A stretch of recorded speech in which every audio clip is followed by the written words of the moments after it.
Alright, with Chet again today in Calgary, Alberta, May 26, 2020. Chet's 2.5 years old now. Been through 2 full seasons of hunting. Done fairly well. Still struggles with some long distance retrieving, so we're out doing some drills today. As I'd mentioned before, having springers go out beyond their normal innate, if you will, hunting range of about 30 to 40 yards is difficult.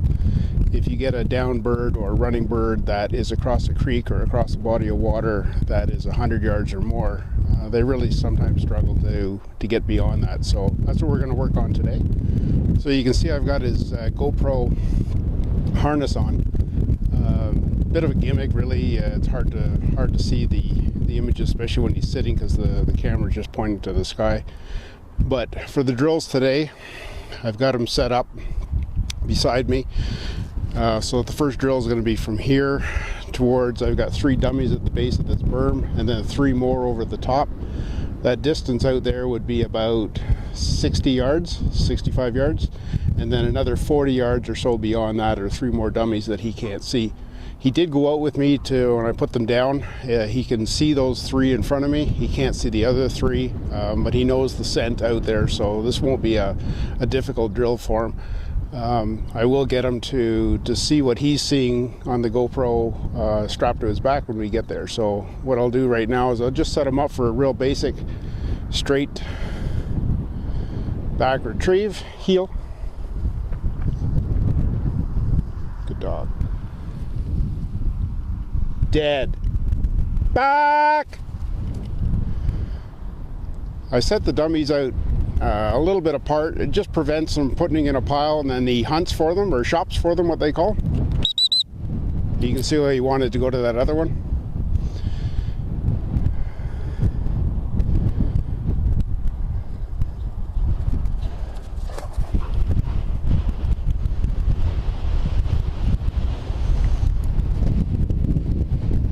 Good dog.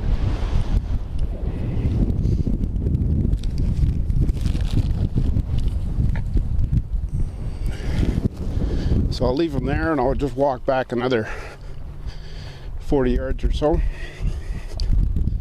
Sort of a breezy day today. You can see the kids over here flying kites. It's only about 12 degrees Celsius.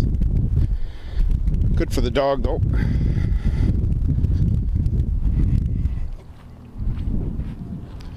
So you can see he's squared up to me, and just go back a little bit further. And of course he's done this drill before, he knows what to do. It's pretty straightforward. Back!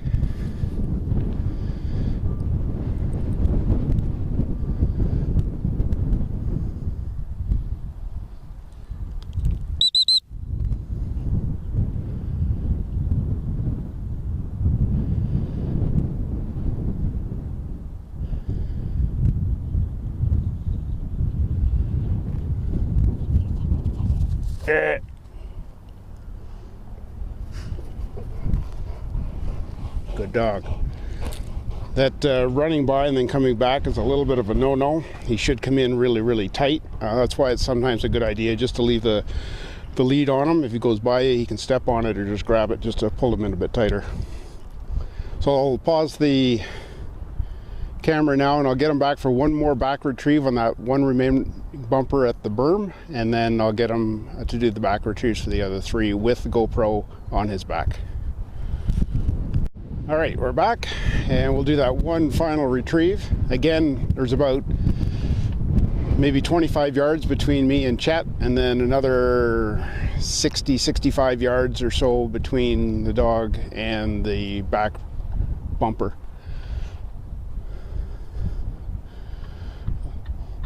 I like to slow him down. Sometimes he anticipates this. You can see he's perked up, he's ready to go. If I was to suddenly move, you can see him flinch, and I'll try that now. You see him flinch. I don't like to see that.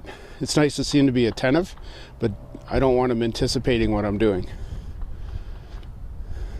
Try another one. You can see now that he's come to anticipate that, which is good. Back!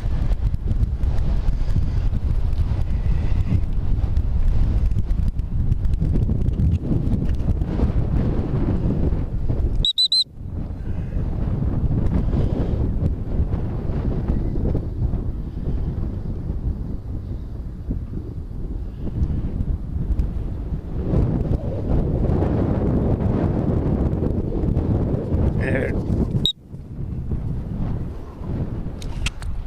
So it was nice and tight. Good dog. I don't train with treats, but I give him a small piece of freeze-dried treat when he does a good job. It just keeps him a little bit more interested. I think if I was doing that work, I wouldn't mind a little bit of a tidbit myself.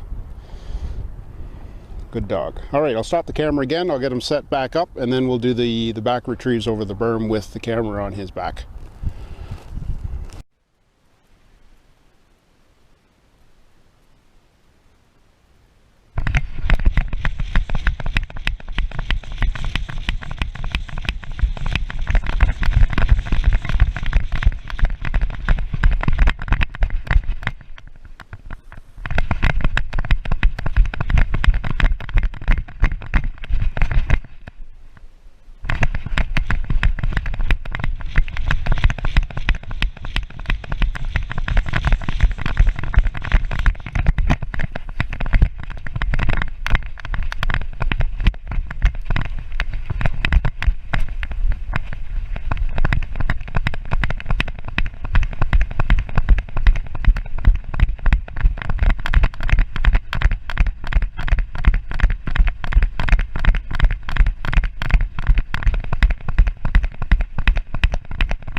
So I did 3 retrieves to get those 3 bumpers back over the berm.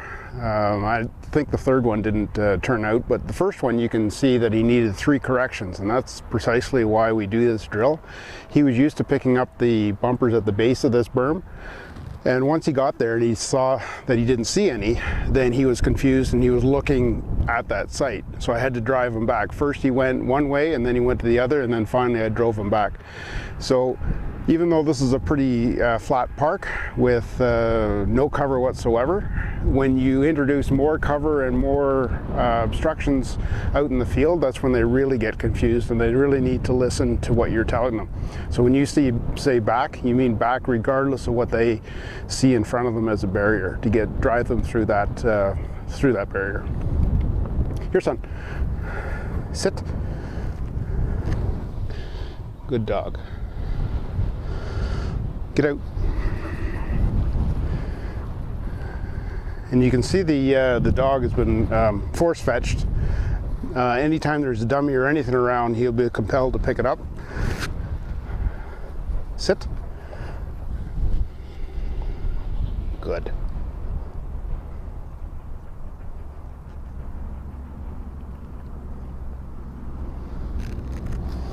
Well, that's it for today. We'll get him out for a walk and a bit of a swim, and we'll do some more retriever training in some water. So I have a bit of a pond here, and I've put 2 dummies over by this, just ahead of this fallen tree on the other side. It's probably about a 30 to 35 yard mark, I guess. So what I'm going to do is I'm just going to send him for a straight dead back retrieve, and we'll see how he does. Heel, heel, heel, heel. Good dog. Dead. Back!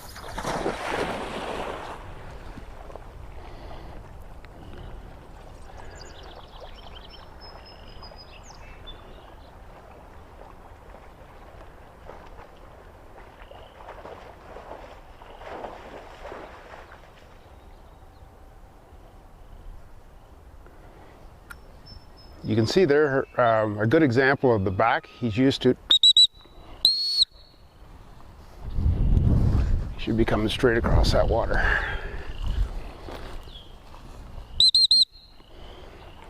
That was a cheat. So I just moved over a little bit and got him to swim back. He knows he can just run around here. I don't want him to do that.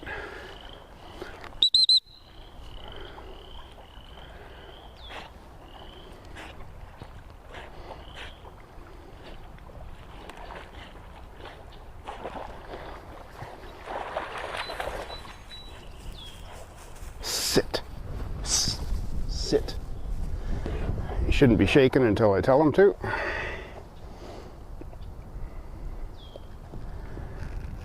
Shake. Good dog. Try one more. Heel.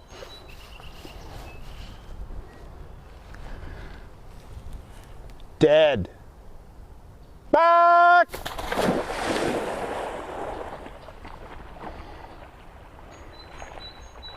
So as I was saying before he tried to do that cheat on the last retrieve, you can see how he actually ran by the thing. He's used to doing long retrieves, so it's much easier to bring him in than to send him back out again. So, and again, he's going past it, which is fine. And then he's catching the wind, and then he's bringing back. No cheat this time.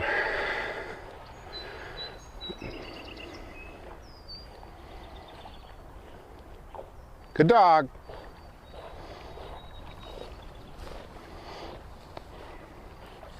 Doesn't really matter where they make the exit out of the pond. It's nice that they bring it straight back, but if I was in that cold water, I'd probably want to get out sooner rather than later too. Sit. No shake this time. Good.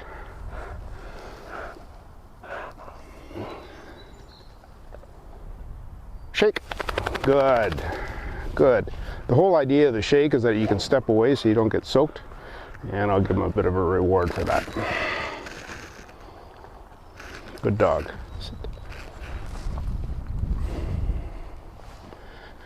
So theoretically, by that tower there, which is quite a ways in the distance, but I could put a dummy in that brush, and as long as he gets into the idea to, when you say back or keep saying back, he will cue off that voice and keep driving back. So if you drop a bird way over there, if you shoot one here and it ends up landing over there and you can't get across because of the water, it's great to have the dog that'll go back and just simply won't start hunting at the brush line here. He was perfectly willing on these two retrieves to go into that brush, which is great to see. Good boy. So I'm in the corner of a pond, and these dead trees here, I put two dummies just about 8 feet to the left of them. There's a bike path that runs around here. And of course you got a couple mallards and a couple of other puddle ducks and a grebe over here. So you got lots of distraction. I think that's a pair of golden eyes right here. So lots of distractions. And I'm going to try to send the dog straight across here, just to the right of this survey marker, and see how he gets on. He's probably going to get confused here with the ducks, but that's okay. Heel, heel, heel.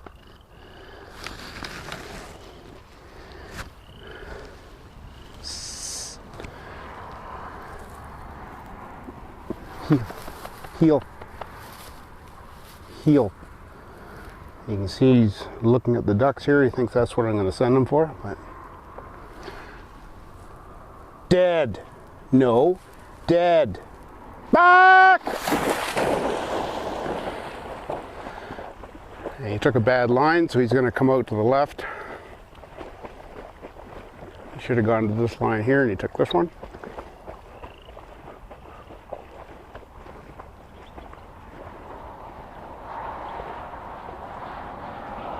Struggling through those weeds. That's all right. He needs the exercise.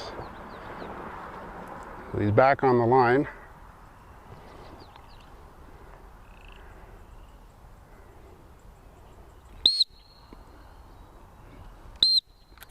I made him sit because he's going to want to cheat and head down that path, but I'd like to have him come straight in.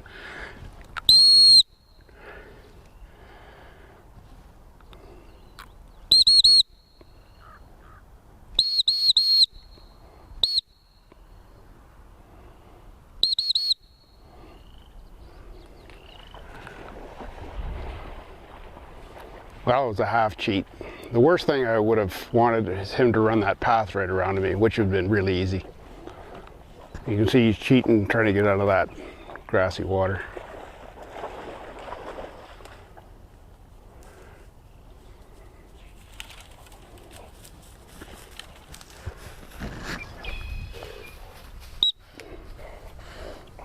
Good dog.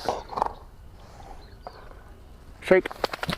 So no treat because he didn't do a good job on that one. What I'm going to do is I'll take him down a little bit further and just cut this corner off, and maybe he'll use more of this open water. We'll see how he does. All right, we got more of an open path here. Still got the ducks out here as a distraction. He didn't really take to them the last time we went over. What I really want to do is to get him from heading off to this corner of the pond and take a straight line across. So we'll see how he does. Heel. Heel.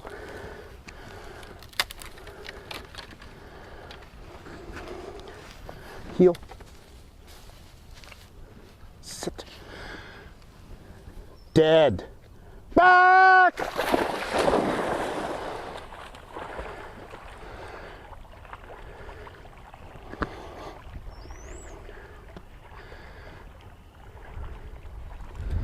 So he's probably going to need a correction mid-water, but we'll see how he makes out.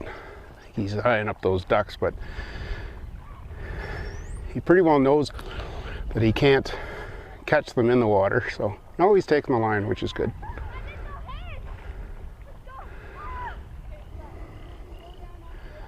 Again, this is more lab work. A lot of people with springers wouldn't go to this level for retrieving. They are capable of it, but it is an uphill struggle to get a springer to do this versus a lab.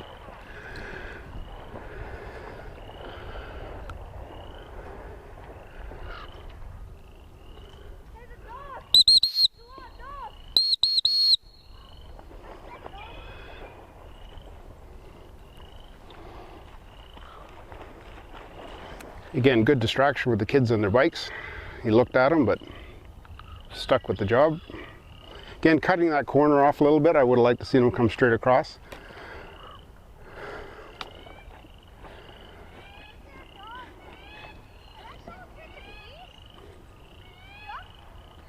That's pretty deep for a dog.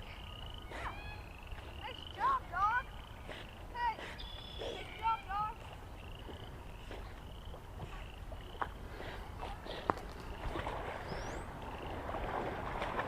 I'll agree with the kid and say it was a nice job. Wasn't a great job, but it was a nice job.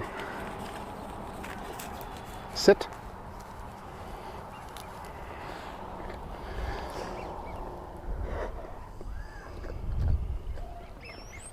Shake. Good dog. Good. Well, that's it for today. We'll just get him out for a quick fun and run. I'll throw him a quick, easy freebie. Hey, hey, hey, hey. Chet.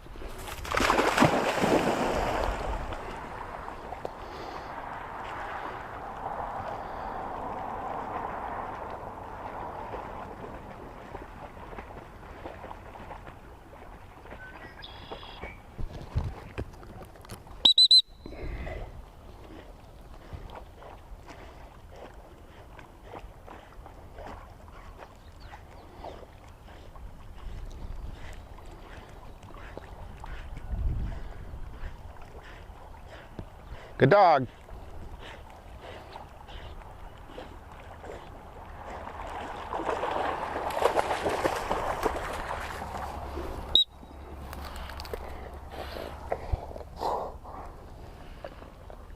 Shake. Good. Get out.